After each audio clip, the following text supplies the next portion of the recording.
Hello, Jeff here, and this little video is going to be Facebook ads for small businesses. Insights and tips to get the most from Facebook and the web that you don't hear elsewhere. And some of this you actually do hear elsewhere, but I think some of this is you don't hear a lot about. So we're going to get into some of this stuff. Okay, here we go. So the overview here.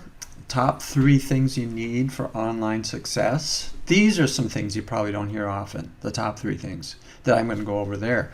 We'll go into retargeting, what it is and how good is it, why you should use it. The foundation for success, the required parts. And I'm going to show you how to make your boosted post reach 5 times more people. I did this myself, and I'll show you an example. It's really easy to do. If you're a business in a smaller business in a smaller town, like maybe 10 to 20,000 people or less even, this is definitely something that you should do. Change the setting to reach more people. Then we'll talk about 3 reasons Facebook ads fail, 3 huge tips to make your Facebook ads 10 times better. And then 3 ways to get your Facebook ads noticed, which is so very important. And then segmenting, one of the keys to success. That'll be the last topic. So let's go through here. Now this slideshow is designed to be a live seminar as well. So I don't have a form for you here, but I will put a link underneath this video that will give you the same options as the people in the live seminar. All right. So the top 3 things you need for online success. Of course, especially if you're thinking about Facebook, you need to catch attention. When people are scrolling through their news feed, they go pretty fast and they're trying to get by things that they're not interested in. They're filtering things out and they're looking for something they are interested in.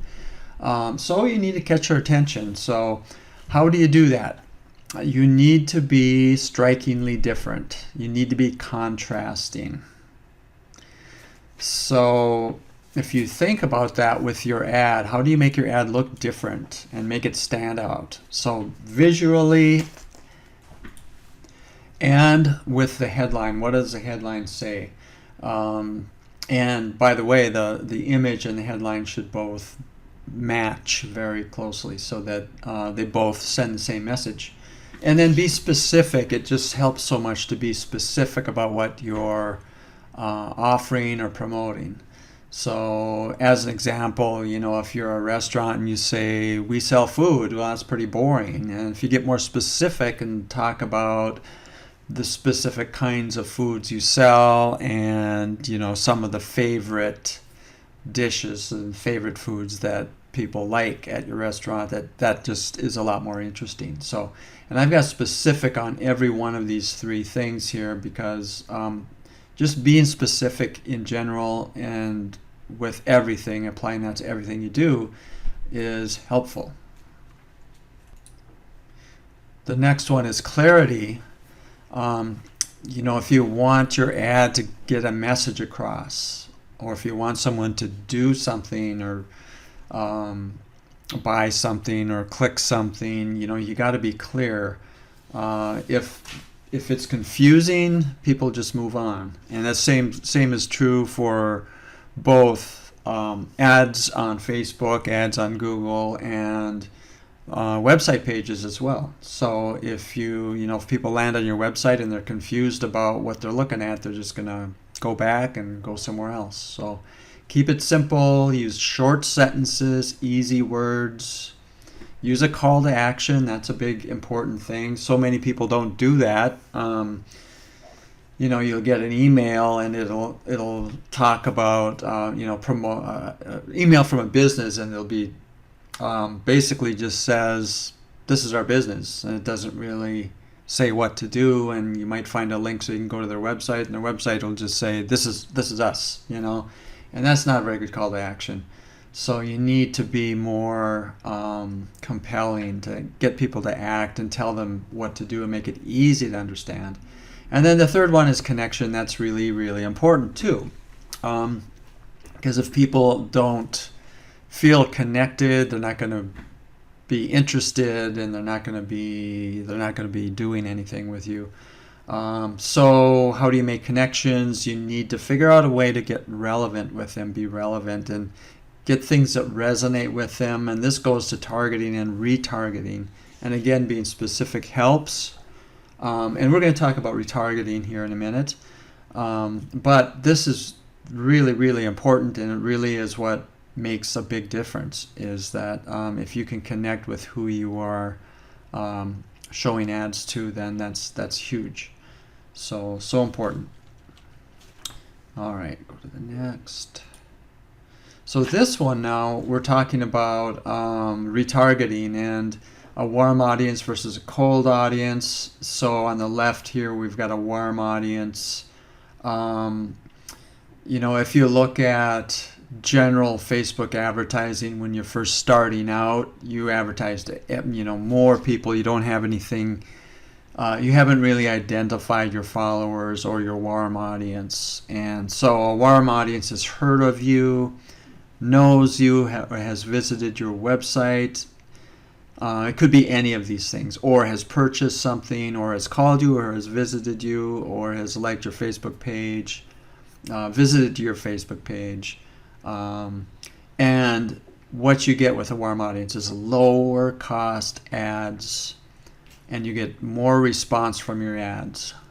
And again, I've got specific there, so be specific. And people will understand your ads better because they've heard of you and they know who you are. So as opposed to a cold audience that has not heard of you, doesn't know you, hasn't visited your website, hasn't purchased, has not called you, has not seen you on Facebook, they are expensive to show ads to, and they are not so responsive. So basically, though, when you start advertising on Facebook, you don't really have a warm audience yet if you haven't, unless you've got a lot of fans. Your Facebook page fans could be considered a warm audience because they've heard of you if they've liked your page. But that's not the only kind of warm audience you can have. As we mentioned over here on the left, people who have visited your website or engaged with your Facebook pages or posts or advertisements, those are warm audience. Or people who have watched your videos. Okay. So what you want to do basically is filter out all of these cold audience people and end up advertising to the people in the warm audience, because then your ads will be your ad costs will be much cheaper, and you won't waste all your money advertising to all these people in the cold audience over here. So the retargeting process is basically like this then. So starting at the top left here, Facebook ads to cold audience, could be, this is just an example, could be $1 a click. And in Google, even more expensive, $2 a click. Advertising to, other advertising to cold audiences, like newspapers, radio, TV, mass audiences. Those are really expensive. They can be. You can't really control who very well who is hearing your message there. And then search, we've got search and find here. So if people are looking for something on Google and they happen to find you and find your website, that all goes over to the right here, so people visit your website then.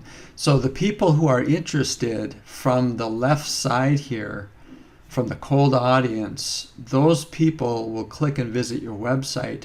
And then you can tag those visitors. I'll talk about that in a little bit, but you can keep track of who's visited your website, and those people would be considered a warm audience.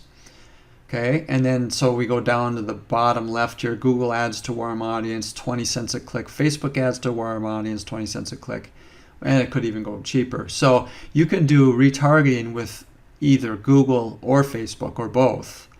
When you use Google, you can advertise to people who have visited your website. When you use Facebook ads to a warm audience or Facebook retargeting, you can advertise only to people who visited your website or to people who have interacted with your stuff on Facebook.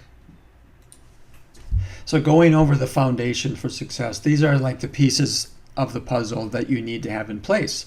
And you don't even have to have all of them, but the website probably the most important part that you really need. That's kind of like the center of everything you have online. And then a Facebook page, it's free, it's easy to set up, you should have that. The claimed Google Maps listing or the Google Business Directory listing. Even if you don't know about that, it may exist there for your business out online under Google. And you can, if you haven't claimed it, you should claim it and verify it by, there's just a quick verification process where they'll send you a postcard or call your phone number, and then you'll be the owner of it. And then you can fill it in with accurate information and more pictures and current photos and stuff. Also, getting reviews on that is a very big deal, and I've got some information about how to do that, and that can really help you show up a lot better on Google when people are looking for what you offer. So then a Facebook ads account, that's another piece. That's easy to set up. Basically, if you just try it, once you have a page, if you try to set up an ad or boost a post or something, Facebook will walk you through, and then you will have a Facebook ads account. A Google ads account, which is AdWords, that's kind of a topic all by itself. If you wanted to do some Google advertising, it definitely can be very, very helpful. And it doesn't have to be expensive. There's just a few things you need to do to get right. And I have information on my website at databay.com about that as well. And I do a lot of Google ads for businesses. Facebook audience. So you can set up what they call custom audiences in Facebook so that you can keep track of people who have visited your website or engaged with your Facebook page, like liked it or shared it, or your Facebook ads and posts. And so a Facebook audience can be people who have liked your Facebook page, or your post, or clicked, or shared, or commented, or watched videos. If you have videos, you can say, I want to create an audience of people who have watched at least 30 seconds of my 2-minute video. You can say that. And then with an AdWords audience, you can do remarketing with that, and that's Google Ads, so that you can show ads to people who have visited your website as well. And then email marketing, that's a very powerful thing to use as well, to collect email addresses and stay in touch with your email list. So make your boosted post reach 5 times more people and flood the local area with your ads, or your boosted post. The way to do this is to change the optimize for engagement to optimize for reach, or to optimize for impressions in the ad set. So in my example, I just did a test on this, and I had 2 similar ads. I only spent $10 on each one, and my local audience was 17,000 people. And in the first one, which is the default setting, optimize for engagement, I actually got more engagement, which means like more likes or comments or shares. But I only reached 611 people. And then on the other ad, I used optimize for reach. I had a little bit less engagement, but I reached 2,738 people. So this was an ad, a post that I boosted that I wanted a lot of people to see in the local area. And I wasn't spending a lot of money on it anyway. I just wanted a lot of people to see it. I still narrowed it down a little bit by age so that I didn't have teenagers seeing it, because it was a business ad. I wanted more business people to see it. I might have even narrowed it down to people are interested in business or Chamber of Commerce interests. But still, this is a big deal. And I do have a video on my website that shows how to do that. And it's pretty easy to do, but you just need to know where to go to change that. And just keep in mind whenever you boost a post, it's always going to default to the engagement setting, and so you always would need to change that if you really want to reach out more. Okay, now if you have a really large audience like nationwide and you have 1 million people, then you're probably not going to want to do that, and you may not be wanting to even boost a post in that case either. Well, it depends. It depends on the scenario. All right, let's go to the next one here. So 3 reasons that Facebook ads fail, and this really, you really need to think about this and be aware of this, and it's kind of obvious, but it's very common too. So first of all, a lot of businesses, they just have what they sell, and they're probably not thinking too much about how the public perceives it or values what their offer is. But if you have something that's really not very good and you're trying to sell it, it doesn't matter how good your advertising is, it's still going to be hard to sell. Now your offer can be not just your products or services, but it could be, the offer could be a discount on something, or a coupon, or it could be something that you want the customer or potential customer to do in order to bring them closer to becoming a customer. So it isn't just your products or services, but whatever you're offering. If you're offering, maybe you're even offering a free a free item, a free lunch or something if someone comes into your business, but maybe it's not a very good offer. Maybe it's really not a very good. Maybe you're offering a dinner at a restaurant and nobody likes a restaurant, so that's maybe a bad offer. So just keep in mind, you got to have something that people want if you want them to respond. Okay. Showing your ads to the wrong audience, of course, and this happens a lot, even though people don't really know it all the time. But and with Facebook, you have so much control over the audience that your ads show to. But here's where the retargeting thing comes in really nice, because it can really help you narrow down who is interested in what you're selling. And then if you can show ads only to them, it's going to be way, way cheaper, and you're going to have a lot better response. And then the other challenging part is to keep on bringing more people into your warm audience, so that you can have that following that's interested in you, keep on building them up. And then for number 3, I've got poorly written ad or post. So again, if your ad doesn't, or your post doesn't grab attention, it's going to get ignored. If it's not clear, if it's confusing, people will just leave. They'll just fly by it. And if there's no call to action, if they don't know what to do, then that's not helpful at all. Too boring, doesn't resonate, or doesn't connect. So being too boring is kind of the same as not grabbing attention, but even if you do grab attention with a flashy picture, it might still be a boring post, or a boring ad, or a boring offer. So you need to try to make things interesting, especially on Facebook.